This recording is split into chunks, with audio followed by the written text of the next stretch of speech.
کتنے بم برس گئے فلسطین پر، کیوں نہیں نکلتے؟ ایٹمی طاقتیں ہونے کے باوجود بھی لوگ تگڑا بیان بھی نہیں دیتے. کیوں نہیں دیتے؟ بزدل ہے.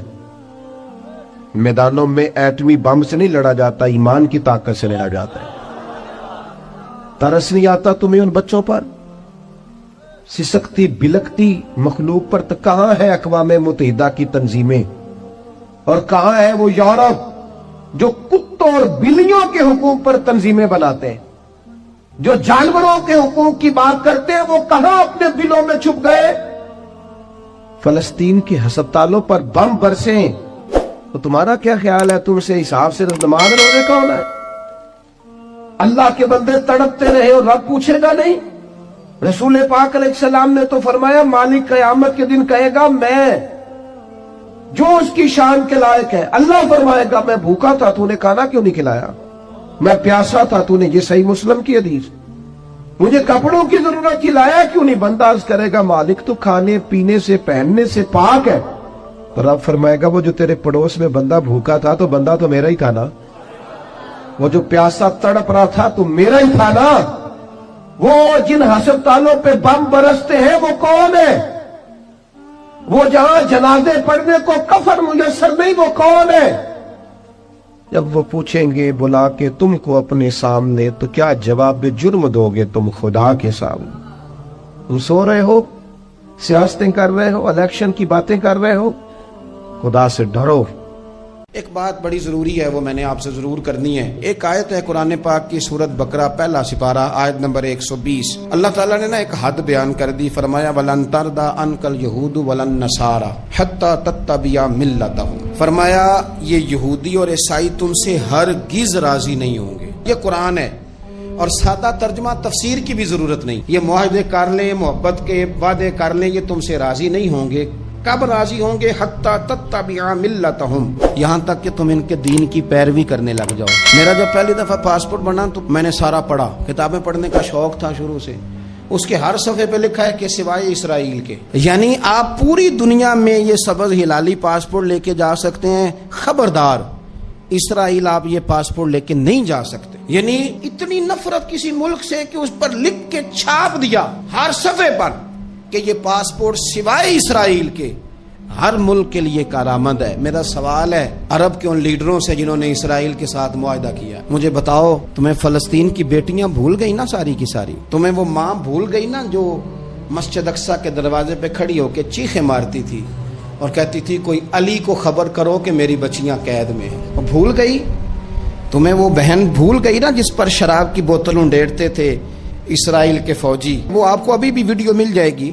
وہ انڈیلتے تھے شراب کی بوتل، اسے پکڑتے تھے، دست درازی کرتے تھے، اور وہ بیٹی کہتی تھی یا رحمت للعالم. بھول گیا تمہیں وہ سارا کچھ؟ تم نے 1 منٹ لگایا اور تم معاہدہ کس سے کروا رہے ہو؟ امریکہ کے صدر سے. اتنا ظلم کیا تم نے، اتنا قاتل کے ساتھ معاہدہ. کیا سمجھتے ہو فلسطین والوں کا کوئی والی وارث نہیں؟ سنو، میرے رسول کریم صلی اللہ علیہ وسلم نے فرمایا میرا کوئی مالدار امتی دنیا سے چلا جائے، پیسے جائیدادیں چھوڑ کے جائے تو اس کی اولاد میں بانٹ دینا، لیکن اگر اس کے ذمہ قرضہ ہو تو میرے پاس آ جانا، میں اپنے امتی کا قرض ادا کروں گا. جس کا کوئی وارث نہیں ہوتا مدینے والا اس کا وارث ہوتا ہے. میں قرض دوں گا اپنے امتی کا. کیا سمجھتے ہو فلسطینی لاوارث ہے؟ صبح قیامت نبی پاک تم سے سوال کریں گے. تمہیں اللہ کے حضور حاضری دینی ہے. کیوں نہیں صلح کرتا اسرائیل فلسطین کے ساتھ؟ لبنان کے ساتھ دوستی کیوں نہیں کرتا؟ شام سارا کٹ گیا اسرائیل کی وجہ سے. آج تمہیں خیال آیا ان کے ساتھ معاہدہ کرنے کا؟ ہمیں سبق پڑھاتے ہو، خدا سے ڈرو. اور پھر اقبال کہتے ہیں مسلمانوں سے مایوس نہ ہونا، حکمرانوں سے زیادہ امیدیں بھی نہ لگانا. وہ جو چھوٹے چھوٹے لوگ نکلے تھے نا صحرا سے، بظاہر غریب تھے، بظاہر ان کے پاس مال نہیں تھا، وہ خالد بن ولید جیسے، وہ سعد بن ابی وقاص جیسے، بظاہر ان کے پاس زیادہ اسلحہ نہیں تھا. اقبال کہنے لگے مایوس نہ ہونا، یہ نہیں کہنا بن کچھ نہیں سکتا. فرمانے لگے رات میں نے سنا ہے فرشتے آپس میں باتیں کر رہے. واہ اقبال، تیرا بھی انداز کتنا نرالا ہے. کہنے لگے رات فرشتے آپس میں باتیں کر رہے تھے، میں نے سن لی ہیں. بھلا وہ کیا کہہ رہے تھے؟ یہ سارے لوگ نا خالد بن ولید، سعد بن ابی وقاص، یہ صحرا کے رہنے والے تھے، اور اس وقت کی سب سے سپر پاور روما کہلاتی تھی. الٹ پلٹ کے رکھ دی ساری رومی سلطنت.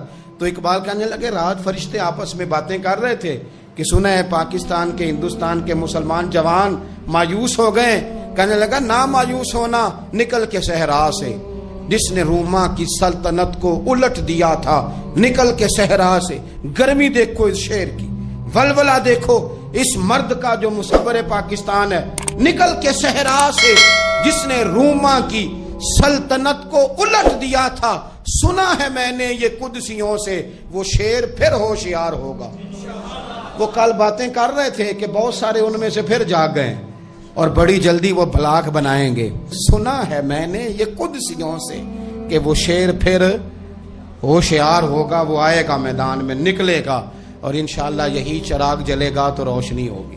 انسان زندگی میں جب جدوجہد کرتا ہے، کوشش کرتا ہے، وہ بہت سارے دنیاوی اسباب اختیار کرتا ہے، جتنی عقل اللہ نے دی ہوتی ہے اس عقل کا بھی وہ استعمال کرتا ہے، کوشش کرتا ہے کہ کچھ اچیو کر سکے زندگی میں، کچھ مقاصد کا حصول اسے میسر آئے۔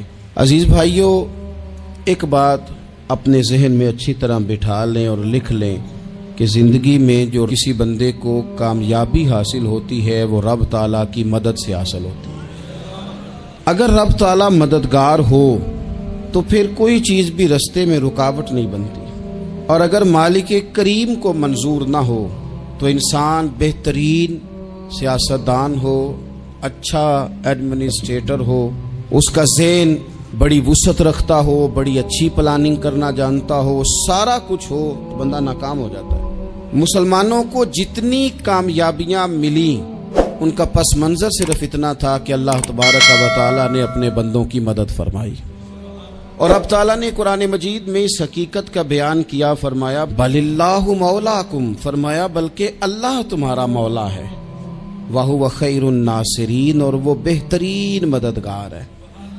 وہ جو رب تمہارا مولا ہے وہ بہترین مددگار ہے، اور اگر وہ مدد کرے تمہاری، سورہ آل عمران میں آگے جا کے ارشاد فرمایا اگر اللہ مدد کرے تو پھر تم پر کوئی غالب نہیں آ سکتا، اور اگر وہ تمہاری مدد چھوڑ دے تو پھر کوئی تمہاری مدد کر سکتا، کوئی مدد نہیں کر سکتا۔ بدر کی جنگ بھی اور فتح مکہ بھی رمضان المبارک میں ہوا ہے۔ میں دونوں پر غور کر رہا تھا تو ایک نیا مضمون میرے ذہن میں آنے لگا۔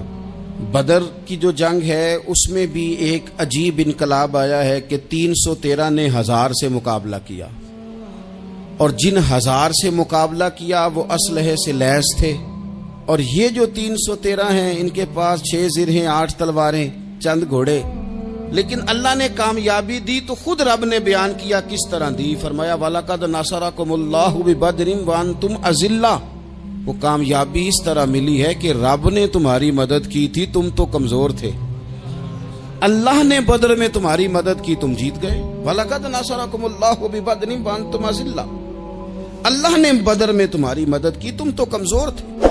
پھر فتح مکہ نصیب ہوئی تو اس میں بھی بہترین منصوبہ بندی نبی پاک علیہ السلام نے فرمائی، بہترین حکمت عملی حضور نے اپنائی، لیکن ہمیں جو اللہ رسول نے بات سمجھائی وہ کیا ہے؟ اذا جاء نصر اللہ والفتح، فرمایا جب اللہ کی مدد آئی اور فتح نصیب ہو گئی۔ یہ اللہ نے مدد فرمائی تمہاری، یہاں بھی فتح مکہ بھی اللہ کی مدد سے، جنگ بدر بھی اللہ کی مدد سے۔ وہ جو مدد ہے اللہ تعالیٰ کی، جب وہ ہم یہ کرتے ہیں کہ ہم اپنی ساری زندگی سیاست کی نظر کرتے ہیں، ہماری سیاست صرف ملک میں نہیں ہوتی، ہماری سیاست خاندان میں بھی ہوتی ہے، ہم گھر کے اندر بھی سیاست کرتے ہیں، ہم کسی خاص طریقے سے لوگوں کو اپنے پیچھے چلانا چاہتے ہیں، ہم ایک خاص اسلوب اختیار کرتے ہیں کہ لوگ ہمارے پیچھے چلیں۔ اس کا نقصان ہمیں یہ ہوتا ہے کہ سیاست جو ہوتی ہے یہ شطرنج کے ہیر پھیر کی طرح ہوتی ہے، تو اس کے راز بڑی جلدی کھلنے لگ جاتے ہیں، پتہ چل جاتا ہے کہ بندہ مخلص نہیں تھا، سیاست کر رہا تھا، طریقے سلیقے سے اس نے جوڑ کے رکھا ہوا تھا۔ ہم ہر جگہ سیاست کے بل بوتے پر چیزوں کو لے کے چلنا چاہتے ہیں، سیاستیں ناکام ہو جاتی ہیں، سیانے لوگ فیل ہو جاتے ہیں، بچتا صرف وہی ہے جس کے پیچھے رب تعالیٰ کی مدد شامل حال ہوتی ہے۔ اپنی زندگی کے اندر ہم جو کچھ بھی کر رہے ہیں، جس شعبے سے بھی ہمارا تعلق ہے، آج ہم نے اس بات پہ غور کرنا ہے کہ پہلے تو یہ غور کر لیں کہ جو کام ہم کر رہے ہیں کیا وہ کام ایسا ہے کہ اس میں اللہ کی مدد ہمیں ملے گی؟